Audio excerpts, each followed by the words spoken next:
Ang Osovic Fortress o sa mas kilalang Osovich ay tinayo noong ika-19 na siglo ng imperyo ng Russia. Nasa ngayon ay Eastern Poland upang ipagtanggol ang mga hangganan nito laban sa mga German. Sa unang digmaang pandaigdig, ang mga fortress ay matinding sinasalakay ng mga German at mga tagapagtanggol na Russian. Ginawa ng mga Germans ang kanilang unang pag-atake sa fortress noong September 1914 gamit ang malalaking caliber ng artillery guns at binomba nila ang kuta sa loob ng 6 na araw. Gayunpaman ang mga artillery ng Russia at mga infantry counterattack ay pinilit silang patrasin at gumawa ng isang swift withdrawal. Ang pangalawang pag-atake naman ng German ay sinubukan din nila noong March 1915. At sa pagkakataong ito, ang mga Germans ay naging optimistic sa kanilang bago, mabibigat at malulupit na Big Bertha cannons. Ang fortress na ito ay talagang kanilang binomba ng napakatindi. Kabilang na mula sa himpapawid na ipinagpapalagay na utos ng German na magsasani ng mabilis na pagsuko ng mga Russian defenders. Ang Russian command ay mayroon ding similar notion upang ang kuta ay hawakan lamang o ganapan lamang ito ng 48 oras pagkatapos ng paglikas. Ang kakaiba pa dito kahit na may napakalaking pinsala sa kuta at matataas sa Russian casualties, ito ay tatagal o gaganapan lamang sa loob ng ilang buwan. At ang mga pambobomba ng artillery ng Russia ay pinilit ang mga German guns na muling umatras.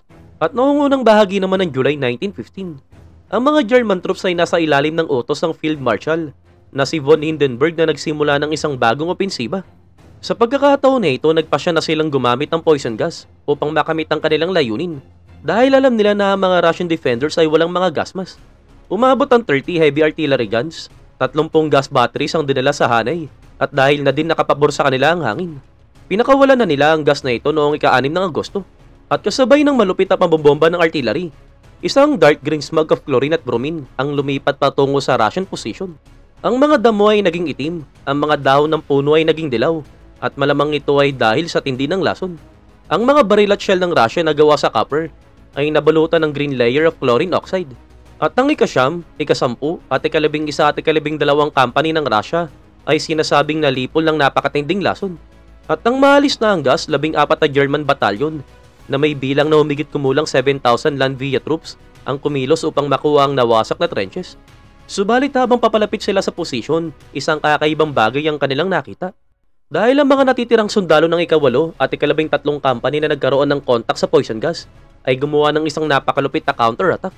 Sinalakay ng mga nakaligtas sa Russia na ito ang mga German gamit ang kanilang mga bayoneta na kung saan nagpapakita ng palatandaan ng pagkasunog ng mga chemical sa kanilang mga muka, na kung saan ang kanilang mga katawan ay nakabalot sa basahan at naglalabas na ng dugo at mga piraso ng kanilang baga.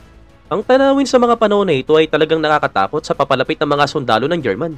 Kaya naman sila ay nataranta, umatras pabalik sa kanilang sariling posisyon at inapakan na ang isa't isa habang nahuhulog sa kanilang sariling barber. Ibinalik ng mga Russian forces ang putok at pag-atake at kinitilang marami sa mga umatras sa German gamit ng artillery. At makalipas nga ng 2 linggo, ang mga natitirang mga nakaligtas sa Ruso sa kuta ng Osovic ay lumikas. At ang mga newspaper ay talagang tinawag itong The Attack of the Dead Man.